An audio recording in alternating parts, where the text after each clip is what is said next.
একটা বাচ্চা ছেলে, খুব মর্মান্তিক ঘটনা, ডাম্পার। কিন্তু এটা একটা রেলের কাজ ছিল, আমি যা শুনেছি। রেলের কাজ ছিল, ডাম্পার যাচ্ছিল ওখানে, পাথর টাথর নিয়ে ছেলেটাকে একদম পিষে দিয়ে গেল।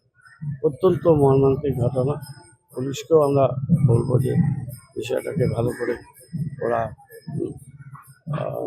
তদন্ত করে যে গাড়ি যারা করেছে সেই বিষয়টা দেখুন। আর পুরসভা আজকে আমরা মিটিংয়ে বসছি, অনেক কিছু তাহলে আজকে মিটিং হচ্ছে এখন। পুলিশের আধিকারিকরা আছে, আমি একটু পরে গিয়ে মিটিংটা অ্যাটেন্ড করছি, যা হবে সেটা জানিয়ে দেবো। পরিবারের ওদের কাছে আসলাম, আমাদের সঞ্জয় ওদের রিলেটিভ, এবং অনেক পুরনো স্বাধীনতার সময়। পরিবারকে কিছু আশ্বাস দেওয়ার মতো নেই, মানে আমি নিজে খুব মর্মাহত। দেখা করলাম, ছেলেকে তো ফিরে পাবে না, মা বাড়ির লোকরা খুবই, তাদের ক্লাস 7-এ উঠেছে বুঝি, যা তার পরিবারের সাথে দেখা করলাম আমরা।